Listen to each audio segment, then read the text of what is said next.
Aswang sa Mindoro.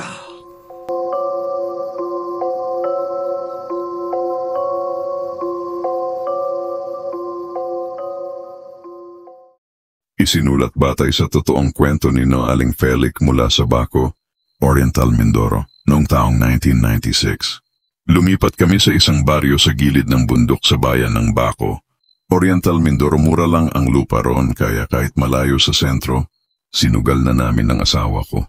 Wala pang kuryente noon at lampas 30 lamang ang mga bahay. Likas na tahimik ang lugar, pero sabi ng mga matanda, may bantay daw ang bundok at mas mabuti raw na huwag kaming maglalakad sa gabi. Hindi ako naniniwala noon sa mga ganong kwento. Galing ako sa Lipa, Batangas at sanay ako sa buhay baryo, pero iba pala ang Mindoro. Isang araw, habang namamalengke ako sa bayan, may isang matandang babae na nakaitim na belo ang lumapit sa akin. Dahan-dahan ang kanyang salita. May dugo sa lupa ng tinitirhan mo. Hija, ingatan mo ang anak mo, pinapansin siya. Akala ko'y nananakot lang, pero kinilabutan ako. Sa sunod niyang sinabi, may umubos ng hayop tuwing dilim. Pag naubos na yon, tao na ang susunod. Pag uwi ko sa bahay, agad kong sinabi ito sa asawa ko, pero tinawanan niya lang. Pero simula noon, nag-iba ang ihip ng hangin tuwing gabi. May mga baboy. Kami na nagsisigawan sa loob ng kulungan. Pero wala namang nakikitang tao. May ilang gabi ring may naririnig kaming malalalim na huni. Parang iyak ng bata pero basag at lumalapit mula sa kakahuyan.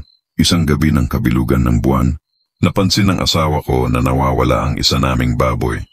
Walang bakas ng dugo, walang putol na rehas. Wala rin kaming narinig. Kinabukasan, ang manok naman ang nawala pero hindi yon ang kinakatakutan ko. Isang madaling araw, nagising akong basang-basa ng pawis. Nakita kong gising din ang anak kong si Laika. 5 taong gulang. Nakatingin siya sa bintana, nakanganga. Mama, may babae sa bintana, wala po siyang katawan. Doon na nagsimula ang kalbaryo naming mag-anak. Kinabukasan, kinausap ko si Lika tungkol sa babaeng nakita niya. Baka raw na naginip lang siya. Pero sagot niya, gising po ako. Mama, gumagalaw yung buhok niya kahit walang hangin. Ikinuwento ko ito kay Aling Iska, isa sa pinakamatandang babae sa baryo. Sa kanyang pagkakaalam, ang bahay raw na tinayuan namin ay dating pagmamay-ari ng isang pamilya na hindi kilala ng karamihan. Napabalitang bigla raw na wala ang buong mag-anak isang gabi at ang katawan ng bunso ay natagpuan sa ilog, patay na at walang laman ang loob. Wala nang sumunod na tumira roon hanggang sa dumating kami. Hindi ka nila pinili, Hija. Yung anak mo ang gusto nila, bata, malinis, madaling kainin. Napaupo ako. Hindi ko alam kung magagalit ako sa sinasabi niya o matatakot. Pero totoo nga, simula noong gabing yon, nagsunod-sunod ang mga kakaibang nangyayari. Madalas kaming makarinig ng kokaluskos sa bubong tuwing 12:00 ng gabi. Parang may mabigat na nilalang na naglalakad sa itaas pero hindi bumabagsak. Minsan para bang may kuko na dumudungkal sa bubong.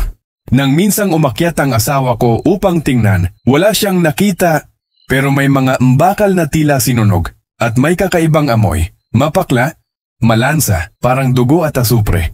May isang gabi pa na narinig namin si Laika na nagsusuka. Nang tingnan ko siya, lumulubo ang tiyan niya, parang may gumagalaw sa loob. Dahil hindi na namin alam ang gagawin, pinuntahan namin ang isang bantog na albularyo. Sa kabilang baryo, si Lakay Tuloy, isang mangyan na kilala sa Mindoro bilang tagapagmana ng sinaunang karunungan. Nang mahawakan niya si Laika, bigla siyang napaatras. May markang liw-liwa. Gusto siyang ialay. Isang aswang na nagtatago sa anyo ng babae. Ayon kay Lakay Toloy, may ilang aswang sa Mindoro na hindi lang basta naninira ng laman. Ang mga ito raw ay may panadam sa isang itim na diwata na tinatawag nilang Pakiran. Isang matandang espiritu ng gubat na binibigyan nila ng dugo kapalit ng kapangyarihan at kawalang kamatayan. Si Lika raw ay napili, hindi dahil bata siya, kundi dahil may mata siya. Nakakakita raw siya sa mga nilalang na hindi dapat makita ng karaniwang tao. Ang mga nilalang na yon ayaw mapansin. Kapag na lamang may nakakakita sa kanila, pinapatay nila ito o kinukuha. Iminungkahi nila kay Tuloy ang isang ritual ng pagtataboy. Binigyan niya kami ng itinimtim na ugat ng tugi-tuging itim, langis ng ilang-ilang, at isang pamigkis na yari sa balat ng bayawak na may mga dasal. na isinulat gamit ang sinaunang mangyan. Ngunit may kondisyon, walang dapat lumabas ng bahay sa gabi. Kahit anong mangyari, kahit anong marinig. Dumating ang gabi ng ritual, kasama namin sila kay Tuloy sa loob ng bahay. Dinikit niya ang langis sa noo ni Laika habang binubulong ang panalangin. Sa kalagitnaan ng dasal, may kumalabog sa bubong. Mabigat, malalim, humahaplos sa bubong tila dumudunggol. Ang mga ilawan ay nagsimulang magpundi, hanggang sa marinig namin ang masigaw ng babae sa labas. Feli, ilabas mo ang anak mo. Ako ang tunay niyang ina. Halos himatayin ako. Tinakpan nila kay Tuloy ang bibig ko. Hindi mo na asawa yan. Huwag kang magpapadala. Tinawag ang pangalan ng asawa ko. Paulit-ulit, minsan masungit, minsan pa mo. Ngunit hindi kami bumigay. Pagsikat ng araw, bumalik ang katahimikan. At sa lupa sa labas ng bahay, may iniwang bakas, isang paa ng tao at paa ng hayop. Matapos ang gabi ng ritual, pinayuhan kami nila kay Tuloy na manatiling alerto. Kahit daw pansamantalang naitaboy ang aswang, hindi ito titigil hanggat hindi natutupad ang kanyang layunin. At ayon sa kanya, may mas malalim pa raw na dahilan kung bakit pinipili si Laika. Lumipas ang 3 araw. Sa ikatlong gabi, isang bata ang nawala sa kabilang baryo. 6 na taong gulang, pamangkin ni Aling Iska. Sa pagsikat ng araw, natagpuan ang kanyang bangkay. Hubad, walang mata. At may nahiwang paikot sa tiyan, tila may kinuha mula sa loob. Nga palatandaan ng aswang. Ayon sa mga matatanda ng Mindoro, may mga palatandaan kung kailan malapit ang aswang. Walang ingay ang gabi, ni kuliglig o palaka walang maririnig. Namoy dugo o asupre ng hangin. Ang mga hayop, lalo na ang aso, ay tumatahol sa kawalan-pon o biglang umiiyak. May mga aninong dumadaan sa gilid ng paningin mo at kapag tiningnan mo, wala naman talaga. Lahat ng ito naranasan namin. Isang umaga, isinama ako nila kay Tuloy. At ang asawa kong si Dario papunta sa isang lumang kuweba sa paanan ng bundok Halcon. Ayon sa alamat ng mga mangyan, doon daw tumitira ang mga tagtanaw. Mga nilalang na tulad ng tao, ngunit nakikita lamang kapag pinayagan nila.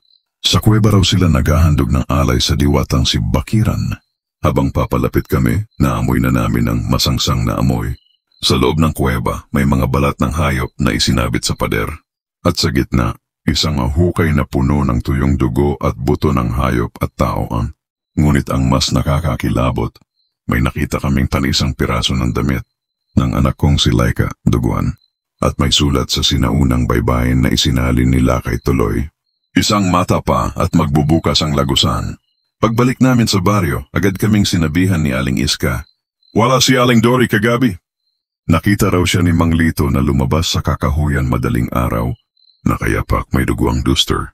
Si Aling Dory ang pinakamagalang at mapagkalingang kapitbahay namin. Laging may dalang sumantuing pista, mahilig sa mga bata. Pero hindi namin siya nakita sa loob ng halos 1 linggo. Lumipas pa ang gabi.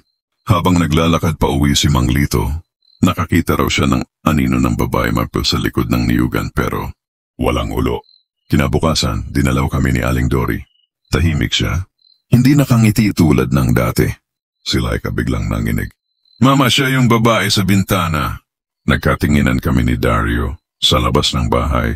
Inihanda na nila kay Tuloy ang mga anting-anting asin at asukal na pulaveron, isa sa mga sangkap na kinatatakutan ng aswang sa Mindoro, ayon sa paniniwala ng mga hanunuo. Habang kinakausap namin si Aling Dory, napansin kong natumitirik ang mata niya kapag nakatitig kay Laika. Ang boses niya nagiging basag. Ang batay hindi para sa inyo. May itinakdang araw. Wala kayong laban sa ipinangakong dugo. Sa isang iglap, bumaliktad ang katawan ni Aling Dory. Ang balat niya ay kumapal, nag-iba ang amoy sa paligid, at sa harap namin ay nagbago siya sa isang nilalang na kalahating baboy, kalahating babae. May pulang mata at mga kuko na parang bakal. Matapos makita ang pagbabagong anyo ni Aling Dory, tumakbo kami palabas. Tumakbo rin sila kay Tuloy. Dala-dala ang tabak na gawa sa bakal ng kidlat. Isang sinaunang sandatang tinatawag na mga alangan mangyan na pakukod, ginagamit lamang sa pagtaboy sa mga di na tao. Hindi na bumalik si Aling Dory ng gabi ngayon, pero naiwan ang kanyang amoy sa hangin, mapanghi, malansa, at may sangkap na parang usok ng pinatuyong ugat ng kahoy.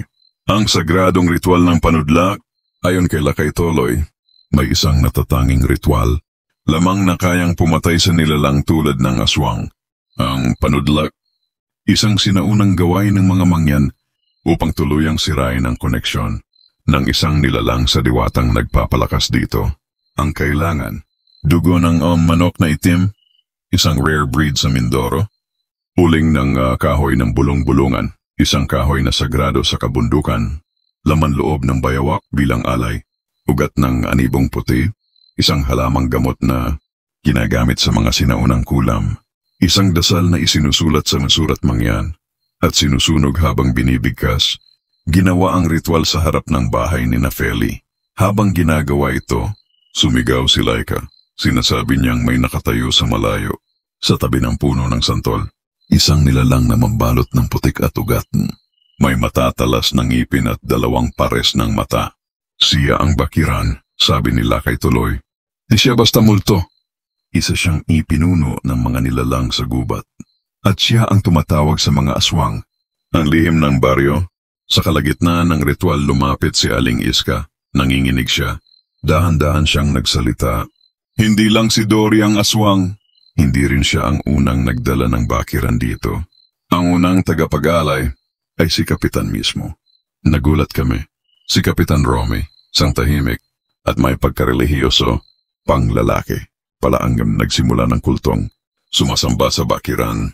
Ayon kay Aling Iska, siya raw ang nagpapatay sa dating pamilyang tumira sa bahay ni Feli noon. Ginagawa raw nila ito taon-taon. Sa bawat pista ng barangay may isang nawawalang bata. Sa panlabas, aksidente lang o nawawala. Pero sa katotohanan kung inualay ito bilang panata. Ang panahon ng paghaharap. Nang gabi ring yun, nagdesisyon sila kay Tuloy. Kung hindi natin sila mauunahan, tayo ang mauubos. Nagtungo sila sa pinakagitna ng kagubatan kung saan matatagpuan ang balay liwa ng sinasabing pugad ng bakiran. Ayon sa mga mangyan, ito ay isang lumang dambana mula pa sa panahon ng mga ninuno at sino mang maghandog, doon ng dugo ay binibigyan ng kapangyarihan, kapalit ng kaluluwa. Habang papunta sila, naramdaman ng lahat ang biglaang paglamig.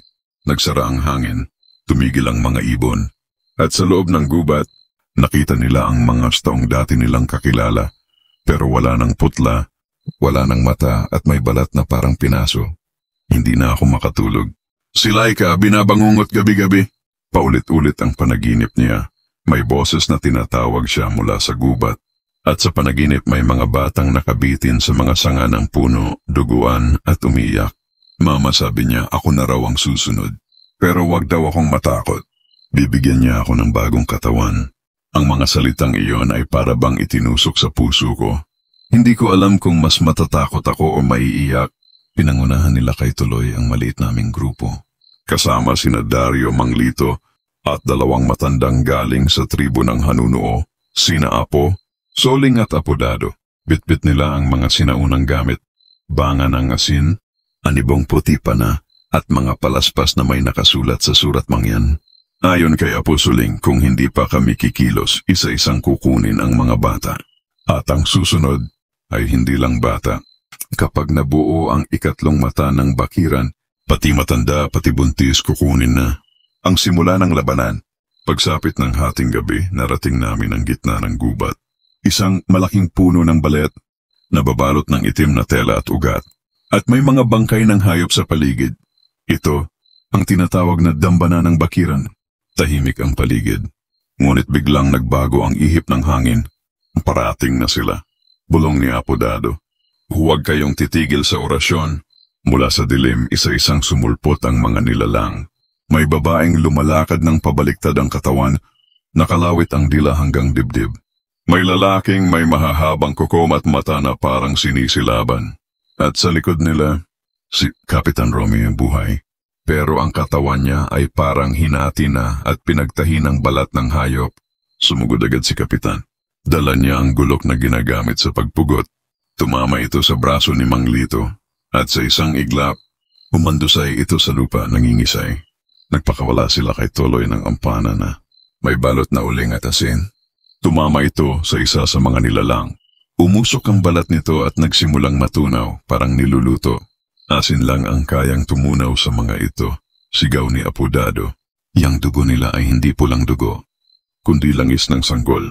Sa gitna ng laban, inilabas ni Apo Suling ang patong anito, isang sagradong bato na minana pa niya mula sa unang babaylan ng bundok Halcon. Ipinako ito sa ugat ng balete, binuhusan ng dugo ng itim na manok at binigkas ang mga salita. Bakiran, anak ng usok at lamig, putulin ang iyong ugat at ibalik ang katawang hindi sa iyo. Nagsimulang lumindol ang lupa. Mula sa itaas ng puno, isang itim na ulap ang bumagsak. Sa gitna ng usok, lumitaw ang mismong nilalang na nakita ni Laika.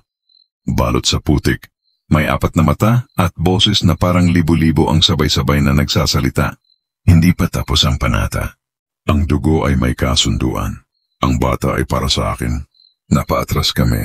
Pero bago tuluyang bumalot ang dilim, lumapit si Apo Sulingon sa dambana. Bit-bit ang panyong may orasyon. Binasa niya ito at saka tinaga ang sarili gamit ang itak na bakal ng kidlat. Tumalsik ang dugo niya sa bato at sa isang iglap, sumabog ang buong paligid. Nang humupa ang usok, wala na si Apo Suling. Wala na rin ang puno ng balete. Umiiyak si Laika pero buhay siya. Tahimik ang gubat. Ngunit, hindi pa tapos. Nang bumalik kami sa baryo, maraming mga tao ang nagdalamhati. Isa si Manglito sa nasawi. Si Kapitan Romy, hindi na natagpuan ang katawan. Pero sa likod ng baryo, may isa na namang bata ang nawala. 1 linggo matapos ang ritual. At sa gabing iyon, sa ilalim ng kama ni Laika, nakita ko ang isang omnitim na kuko basa pa sa dugo.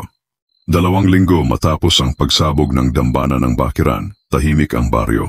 Ngunit para sa amin, lalong hindi natapos ang bangungot. Namatay si Manglito, naiwala si Apo Suling at si Kapitan Romy. Hanggang ngayon hindi pa rin natatagpuan.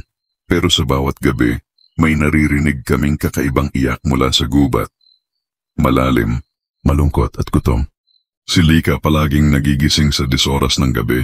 Lagi niyang sinasabi, "Ma, may kumakain ng dila sa panaginip ko. May masakit sa loob ng tiyan ko." Sa bawat umaga, may natatagpo ang hayop na patay sa paligid ng bahay. Pusa, manok, minsan pati aso. Wala na ang lamang loob at ang bitukay parang sinipsip. Ang mga matatanda sa baryo ay tahimik lang. Ngunit si Apodado, bigla kaming tinawag isang hapon.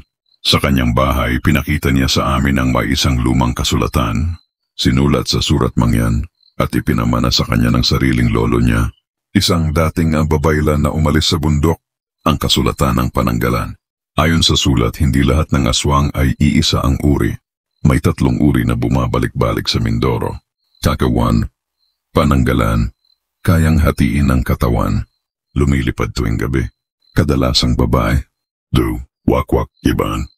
Aswang na lumalakad na parang tao, pero may puwersang katulad ng hayop, nanggigiba ng pinto, pader at kahit kalansay. 3.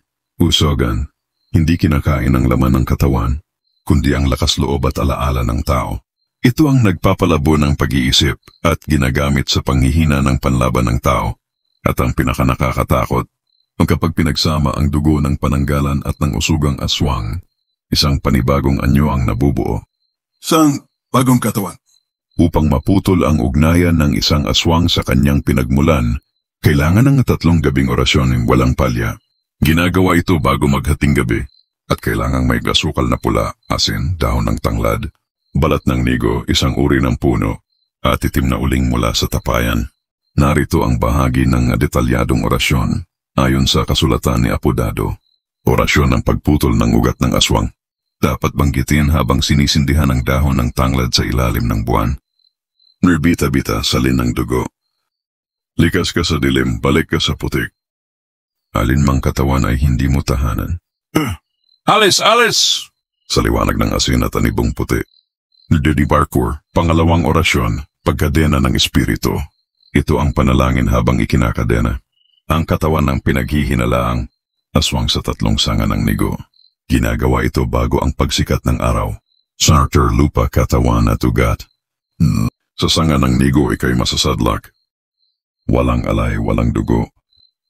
Laho ka sa ningas ng puting usok. Binalak naming gawin ang orasyon kay Aling Norma. Isang matandang kumakalinga kay Lika habang kami nagpapagaling. Ilang gabi na siyang hindi lumalabas at may balita sa kapitbahay. May batang nawala raw uli sa sitio Malatgao. Isang gabi, Nakita ni Dario si Aling Norma, lumilipad ng walang kalahating katawan. Iniwan niya ang ibabang katawan sa loob ng silong at isang mapula at mahabang dila ang lumalabas mula sa kanyang tiyan. Dali-dali kaming bumalik kasama si Apodado at sinimula ng orasyon. Sa paligid ng kanyang katawan, inilagay namin ng asin, tanglad, at naglatag ng juling na pinatungan ng dahon ng sambong. Binigkas ni Apodado ang mga salita, at sa oras na iyon, nanginig ang lupa, at sumigaw si Aling Norma mula sa itaas ng bubong. Hindi niyo ako kayang putulin. Nasa loob na siya, ang bagong katawan ay buhay na. Habang tinatapos ang ikatlong orasyon, tumakbo si Laika palabas ng bahay. Sinasabing may boses daw na nasa loob ng tiyan niya at gustong lumabas. Umuungol siya na parang hindi na siya bata. Niyakap siya ni Dario habang binubuhusan ng asin ng mga palad at likod ni Laika. Nagsusuka siya ng itim at doon namin nakita isang maliit na buntot na parang nambayawak ang lumalabas sa kanyang bibig. Gabi-gabi nang nilalagnat si Laika. Ang kanyang mga kuko ay tila tumitigas at ang mga matay lumalabo tuwing bilog ang buwan. Si Feli ang halos hindi na natutulog. Binabantayan ng anak habang binibigkas ang mga orasyon na iniwan ni Apo Soling. Ngunit isang umaga, habang pinapaliguan si Laika sa poso, nakita ni Feli ang anino ng bata. May buntot. Hindi ito anino ng tao, kundi isang nilalang na gumagapang paakyat ng katawan ng anak niya.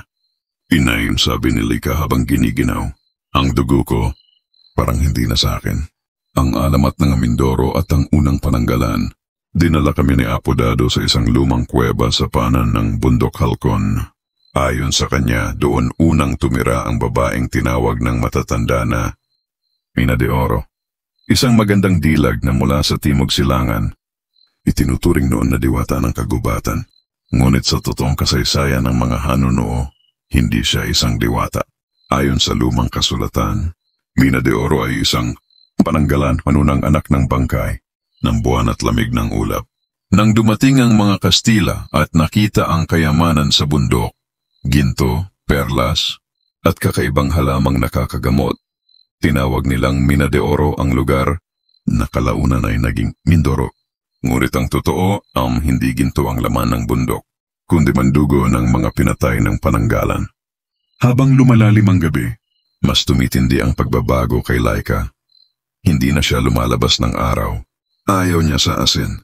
Ayaw niya sa bawang. At minsan, nasaktan ni Feli ang kamay niya habang pinapaliguan. Nagulat sila ng kondugo ni Laika ay hindi pula, kundi kulay itim at malapot, parang langis. Nagdesisyon si Feli na dalhin si Laika sa kuweba ng Bakiran, ang dating dambanang winasak ni na Apo Soling. Doon binalak niyang mailabas ang katawang aswang sa anak niya gamit ang pinakamatinding orasyon, ranayang ritual ng pagbitaw. Sa tulong ni Dario, inihanda nila ang mga sangkap, langis ng niyog na hinalo sa asin at pulang asukal. Uling mula sa tapayan ni Aling Rosa, udag ka ng 10 dahon ng tanglad na pinulupot sa lumang puting tela. Tom, isang kutsilyong bakal ng kidlat. Sa tuktok ng kuweba, itinali si Lika gamit ang tela ng abaka. Umiiyak siya, nanginginig, ngunit hindi nagmamakaawa. Tahimik. Parang may ibang katauhang namumuno sa loob ng bata.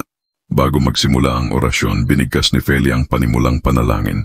May kaluluwa at dugo, hindi ka sa kanya. Sa ilaw ng asin, sa apoy ng kidlat. Sa pagitan ng langit at ulap.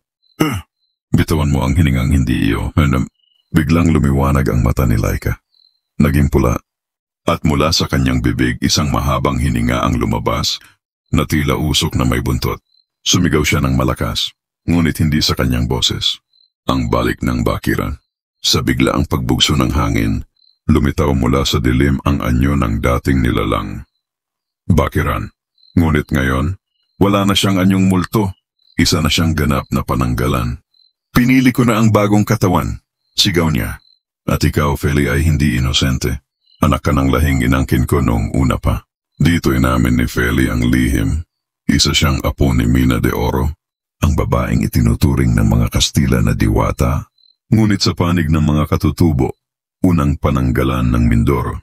Kaya't sa dugo pa lamang ni Feli dumadaloy na ang sumpa.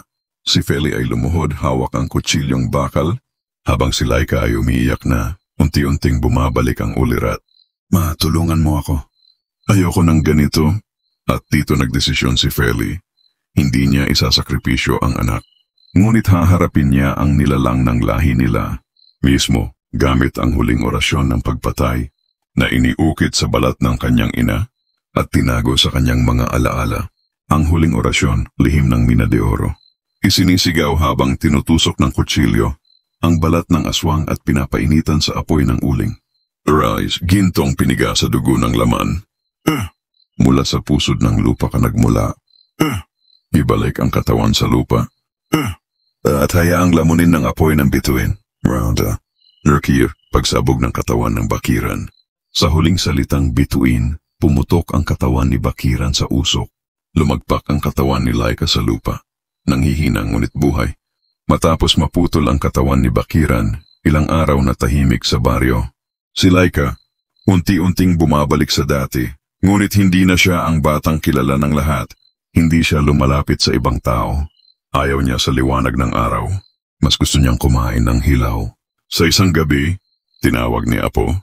Dado si Feli. May dala itong kasbalat ng hayop na may sulat sa sinaunang baybayin ng mga mangyan. Ang aklat ng bunga ng ginto. Ibinigay raw ito ng huling tagapag-ingat ng mga lihim ng lahi ni Mina de Oro na nagtatago pa rin sa bundok ng Kalatungan. Dito nakasulat ang pinagmulan ng kanilang sumpa, ang aklat ng bunga ng ginto. Ang unang anak ni Mina de Oro ay ipinaglihi sa buwan ng puting dugo.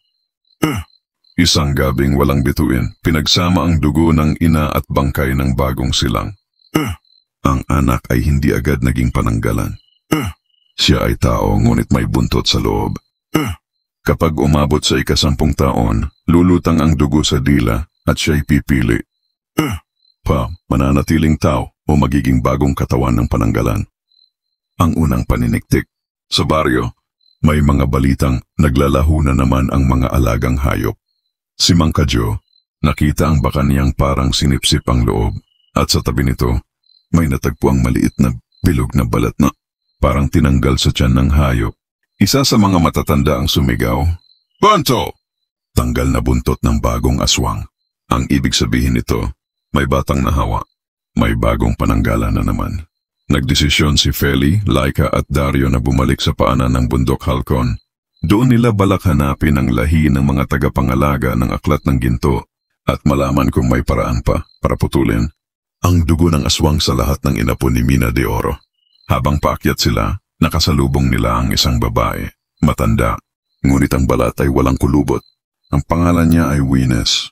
"Ako ang huling anak ng ikatlong katawan ni Mina de Oro," sabi niya.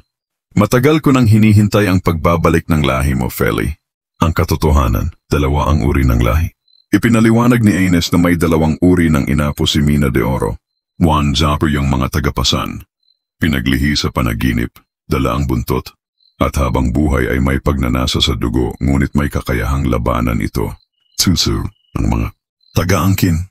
Piniling tanggapin ang dugo ng pananggalan at ginagamit ito para sa kapangyarihan.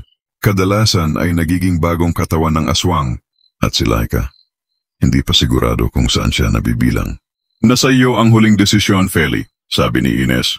"Isang ritual lamang ang makakapagpatunay. Sa itaas ng bundok, may bilog na bato na tinatawag nilang putok ng buwan. Doon dinala si Laika. Sa gitna ng bilog, pinainom siya ng kataas ng dahon ng salindong, isang halamang tumutubo lamang tuwing buwan ng Abril. Habang binibigkas ni Ines ang matandang orasyon, "Robber, lahi ng ginto, hatiin ang ugat. Ang pipili ng laman ay mamamatay sa liwanag.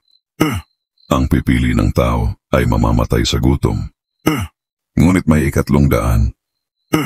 Ang maging tagapasa ng lahi ng liwanag at kadiliman." Sa sandaling iyon, dumugo ang ilong ni Lika. Nagsuka siya ng kulay pilak at sumigaw ng ubod lakas. "Ako nang maging hayop."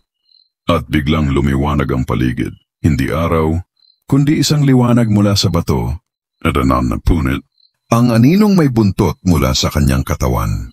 Naiwan ang bata, hubad, pagod, tao. Pag-uwi nila sa baryo, mas marami na ang usapan. May mga batang na tinatangkang palitan ang laman ng tiyan, mga sanggol na may itim na pusod, at mga babae sa timog sityo na sinasabing bumabaho kapag bagong panganak. Hindi pa tapos ang sumpa.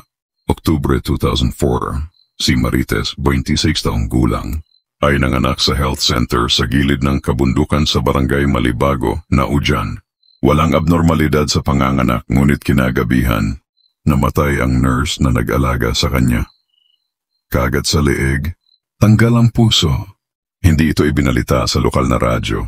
2 gabi pagkatapos, isa pang bata ang isinilang sa kabilang sitio. Pareho ang sintomas. Itim ang puso na, at ang pag-iyak ng sanggol ay tila huni ng butiki. Pinaniniwalaan ng mga nakatatanda, kapag hindi tao ang pusod ng bata, hindi rin siya buong tao.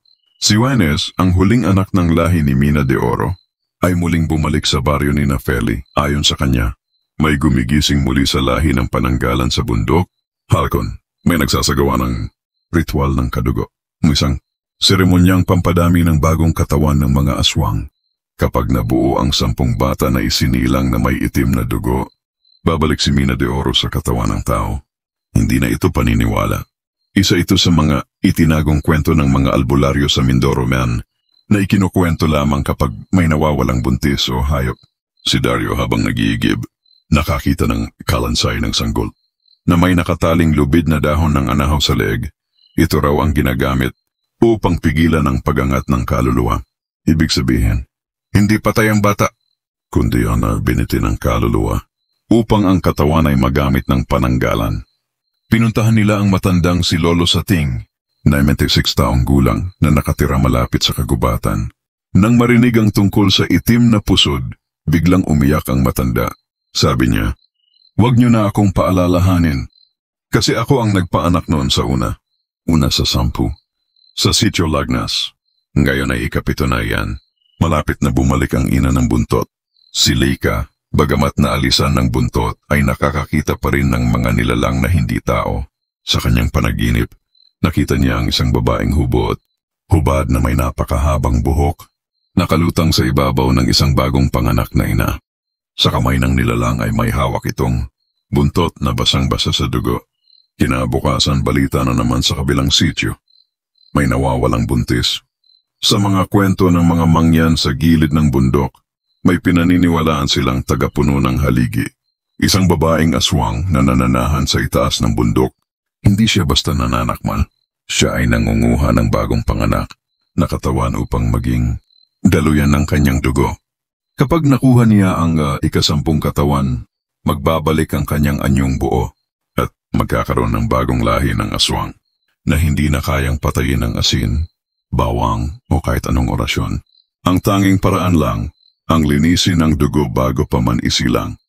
Dinala ni Feli si Leica sa isang matandang manunumbalik sa Bako. Doon ginawa ang ritual na tinatawag na alay sa asin ng bato. Isang uri ng panalangin gamit ang tunay na asin mula sa pulo ng aslom na sinasabing may kapangyarihang magbukas ng nakatagong anyo ng isang nilalang. Sa gabi ng ritual, hinawakan ni Leica ang bato at sa kanyang palad, lumabas muli ang markang buntot. Ang lahat ay natahimik. Sabi ni Dario, hindi pa tapos ang dugo sa kanya. Nakatulog lang ito. Ngayon gising na naman si Apo Remedios. Sa Sitio Kaluwangan, sa pagitan ng Bako at Naujan, may isang matandang manggagamot na kilala bilang Apo Remedios. Mahigit 80 na raw ang edad niya pero hindi ito halata. Matikas ang tindig, malinis ang mata, at matalas pa rin magsalita. Hindi siya nag-aaral ng medisina. Ang gamit niya ay umuugat ng kahoy, abo ng pugon at orasyong Latin ngunit may halo ng sinaunang wikang mangyan. Pero ayon sa ilang matatanda, may itinatagong lihim si Apo Remedios. Bata pa lang daw siya. Naaninag na ang buntot sa anino niya tuwing hating gabi. Ang pagdalaw ni Feli at Leica. Minsang gabi ng Miyerkules, dinala ni Feli si Leica sa kubo ni Apo Remedios. Malapit iyon sa Ilog Banilad.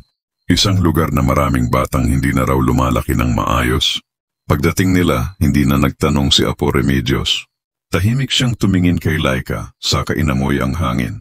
Sabi niya, ang dugo sa bata ay hindi lang pananggalan, kundi lahi ng sinumpang nagkanakaw ng kaluluwa. Pinaupo niya si Leica sa bilog na bato at hinanda ang dahon ng tapol, tinadtad na balat ng ahas, at itim na langis mula sa gata ng niyog na pinasingawan ng tuyong palad ng sanggol. Habang ginagawa ang ritual, Nagsimulang magsalita si Apo Remedios nang hindi tinanong. Ako ang ikatlong anak ng tagapasan ni Mina de Oro. Sa amin nagsimula ang pagkuha ng katawan sa mga bagong silang. Isa ako sa mga gumamit ng katawan ng sanggol para lumipad noong 1956. Pero pinili kong bumitaw.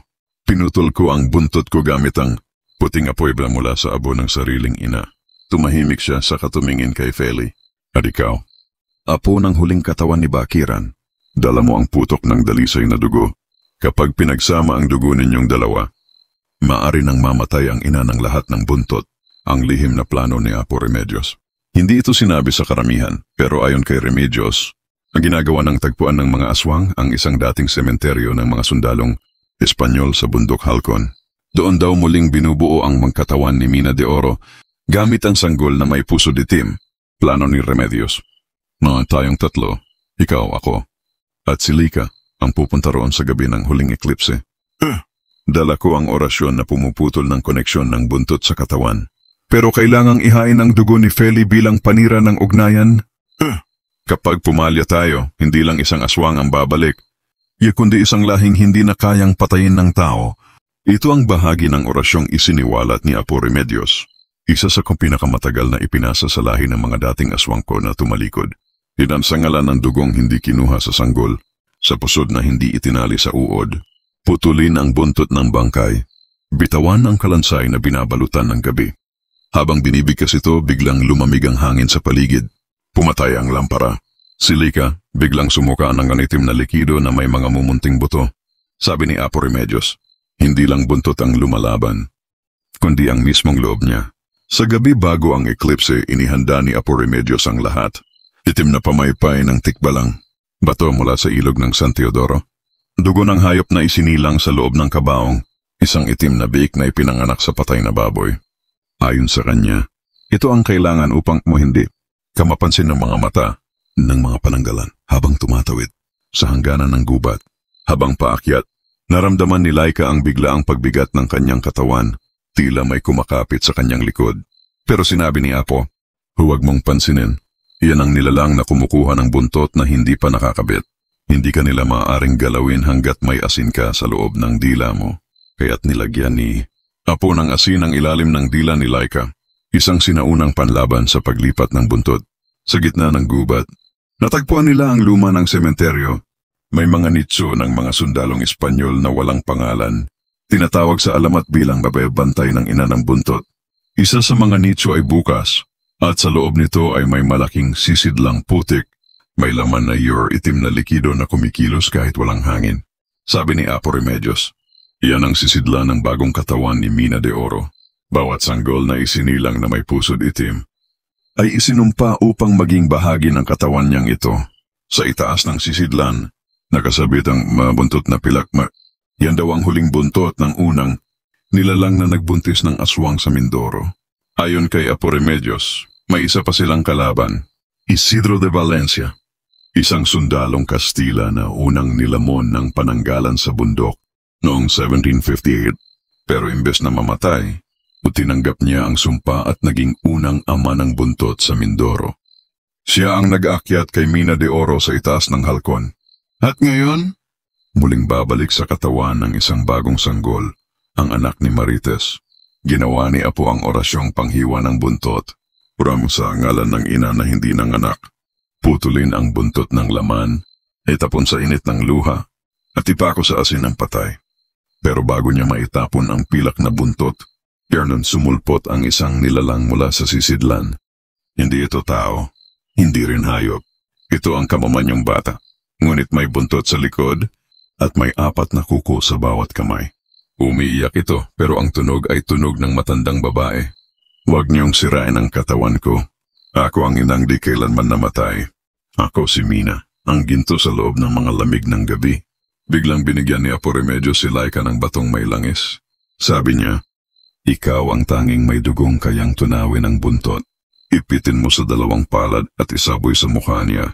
Ginawa ito ni Laika at sa sandaling sumambulat ang langis sa mukha ng nilalang. Sumigaw, ito nang napakalakas at ang buntot ay natunaw. Ngunit hindi pa tapos. Sumirit ang itim na dugo sa lupa At isa-isang nagsilabasan ang mga buntot mula sa paligid. Isa-isa silang dumarating. Nang sumapit ang eclipse, dumilim ang buong gubat ng halcon. Tila pinatay ng langit ang buwan para takpan ang mga kasalanang matagal nang tinatago. Sa gitna ng sementeryo, hawak ni Lika ang natunaw na buntot, nagbabaga sa kanyang mga palad. Sa tabi niya si Feli sugatan, hingal na hingal sa kakalaban sa mga buntot na bumalot sa paligid. Si Apuremedios naman ay nakaluhod, malapit ng mamatay. Lumitaw ang anyo ni Omina de Oro. Ngayon ay kumpleto na ang katawan, pero wala na siyang buntot. Isa siyang matandang babae na umiiyak ng dugo. Sabi niya, "Bigay niyo sa akin ang bata. Isa lang ang kailangan kong katawan para maipanganak muli ang aming lahi. Kapalit nito, hindi ko nagagalawin ang buong Mindoro." Isang bata kapalit ng buong bayan. Tahimik si Feli. Tumingin siya kay Lika sa kaniyakap ang anak ng mahigpit. Kung ibibigay natin siya, wala tayong pinagkaiba sa kanila. Tumingin siya kay Apuremedios. "May isa pa bang paraan?" Tahimik ang matanda bago sumagot. "Meron. Isang pusong-kusang ibibigay ang sarili. Kayang lunurin ang buong dugo ng buntot." Hindi nagdalawang isip si Feli. Hinawakan niya ang kamay ni Laika, inilapit sa sarili sa kabumulong. "Anak, patawad pero kailangan mong mabuhay." At sa harap ni Namina de Oro at ng mga buntot, sinaksak ni Feli ang sarili gamit ang kutsilyong pambuntot. Lumabas mula sa kanyang puso ang liwanag na, "Kulay puti, hindi ginto, hindi kulay." Nang liwanag na kayang sunugin ang katawan ng aswang. Sumigaw si Mina de Oro. Umurong ang mga buntot. Isa-isa silang natunaw, nagsisisigaw, nagsisisipol. Hanggang wala nang natira kundi ang alabok ng lahing pinaghirapan niyang buuin. Nang bumalik ang buwan, wala nang laman ang altar. Nakahandusay si Feli, wala nang buhay. Si Lika yakap-yakap ang katawan ng ina. Tahimik lang, pero ang mga mata niya ay hindi umiiyak. Tila nauunawaan niya kung bakit kailangan itong mangyari. Dinala siya ni Apuremedios pabalik sa bayan. Tahimik, walang salita, walang paliwanag. Lumaki si Lika sa Baco bilang isang tahimik na dalaga. Wala nang ulat ng pananggalan sa buong Oriental Mindoro. Walang batang nawawala. Walang buntot na nakikitang gumagapang sa anino. Si Lika ay naging hilot manggagamot at tagapangalaga ng mga sanggol. Pero tuwing gabi ng walang buwan, pinapasok niya ang gubat. Dala ang isang maliit na lampara at inilalapag ito sa tabi ng sementeryo ng mga Espanyol. Saka siya bubulong. Matapos na ang lahi nila. Pero buhay ako. Dahil ikaw ang pumili. At doon, tila lumalakas. Ang ihip ng hangin, parang may yakap na hindi na kailanman makikita, pero damang-dama. Maraming salamat sa inyong pakikinig sa kwentong Aswang sa Mindoro. Isang kwentong halaw sa tunay na paniniwala, alamat at takot ng ating mga ninuno. Kwento ng sakripisyo, pagmamahal, at pagtatapos ng isang lahi ng dilim na matagal nang gumagapang sa ating mga anino. Ako po si Sir Frey, at taos-puso akong nagpapasalamat sa lahat ng patuloy na sumusubaybay sa ating channel. Kung nagustuhan ninyo ang kwento, huwag kalimutang mag-like, mag-comment at mag-subscribe. At sa mga bagong tagapakinig, tandaan nyo, sa bawat sulok ng ating bayan, may kwento. Kwento ng takot, kwento ng katotohanan, kwento ng ating lupaing sinumpa. Hanggang sa susunod na gabi ng kababalaghan. Paalam at mag-ingat kayo, lalo na sa mga lugar na walang ilaw.